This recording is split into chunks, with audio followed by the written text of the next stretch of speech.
TLDR at bottom. Second Reddit post ever, so please bear with me. It's long, but totally legitimate. I lived in an illegal rental in a place you'd call a landlord's market. There was a housing shortage, and although I had a great job, no credit problems, no background issues, it was impossible to rent somewhere affordable because of my dog. I eventually found a great place, but it came with a nutty landlord. She lived on the property. I'm not a choosing beggar, however, so I take it. For 12 months, I endure the landlord's violation of my rights, taking deposits she should not have, micromanaging my personal life and my guests. And it's pretty awful. She's always high on painkillers with tiny pin needle pupils, telling me weird shit and trapping me in conversation I'd rather not hear. Faced with homelessness, I take the trampling of my rights and privacy. She made me miserable. After a year, I had enough. She crossed the line when she had my boyfriend removed by the police when I was at work one day. He had been staying less than 48 hours.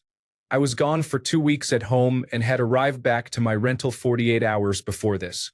No one was in my rental while I was gone. On top of tossing my boyfriend out, she delivered a bill for his rent and utilities for staying the past 2 weeks that I was gone. No one was in my house. She already bullied me. I guess she thought she could extort me. She created fake court paperwork to intimidate me. The bills I receive from her are insane. They are not the writings of a lucid human. She gets all sorts of details wrong and makes personal statements that are inappropriate.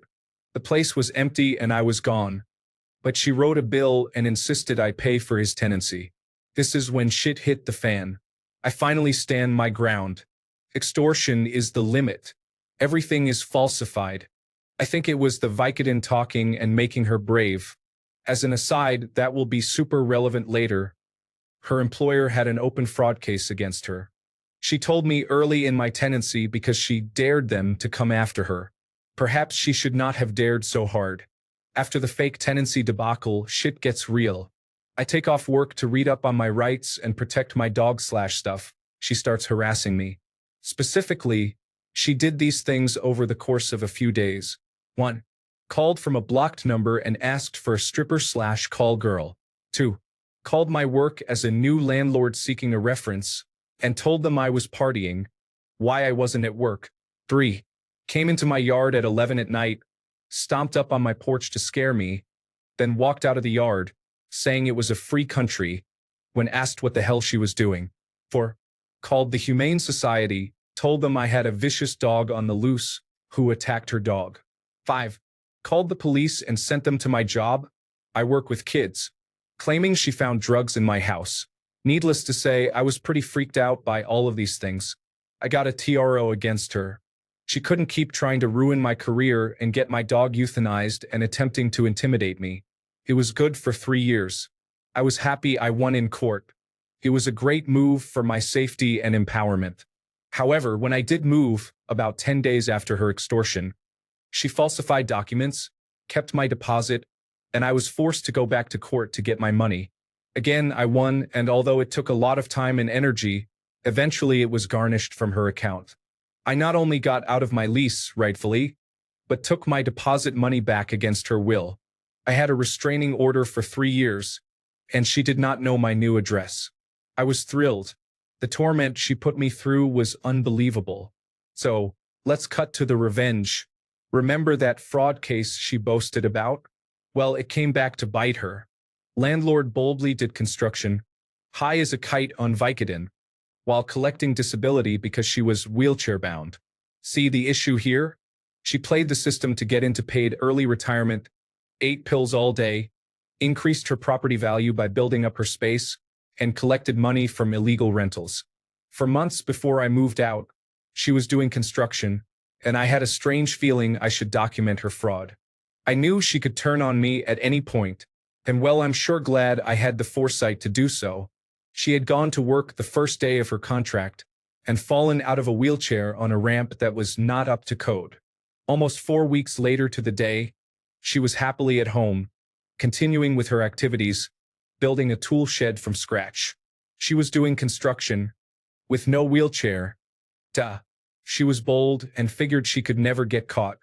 She was doing all sorts of physical activity. I decided to film her and made sure the date was noted. I also took pictures. Some part of me just knew I should document what I was seeing because she was an awful human who was leeching off the system. She worked in education and she couldn't be fired. Her position was tenured, and she was holding her spot while on medical leave for over 4 years. They legally could not hire a new teacher. Substitutes poured in and out of her classroom. Hundreds of children missed out on a legitimate education because she held her spot. She was scum. I worked in a similar field, so I knew what damage she was doing with her actions. Back to the eviction/TRO event.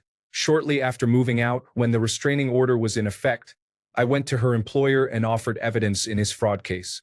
It was a serious state-led fraud case against her. They were going after her. He was elated that I had such strong evidence. He put me in touch with private investigators.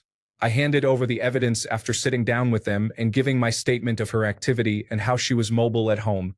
I didn't have to exaggerate and I didn't have to lie. I just told them exactly what happened. Even if she didn't burn me, I felt like I was doing my civic duty by ensuring the kids had a real teacher in their classroom instead of this piece of garbage. Months later, I called the investigators and found out my evidence was what really sealed the deal. She was convicted of disability fraud. She was fired from her position and was potentially going to pay back years' worth of disability payments. I did that. I am the reason her scam fell apart. She thought she could bully me into extortion. She didn't. She thought she could ruin my career and hurt my dog when I stood up to her. She didn't. In fact, I won. It was what I needed to be empowered after she shit on me. It wasn't even revenge as much as standing up for myself. If she did have to pay it back, she'd only have her house to pay with. My dream is that she lost her house, ended up a renter, and just hopes for a kind landlord. Smiley face.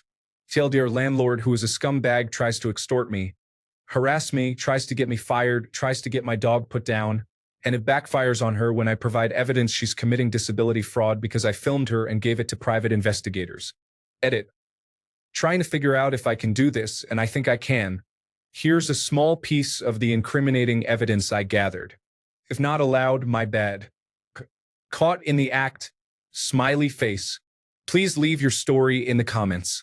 Also, don't forget to like and subscribe to get new update. Thank you.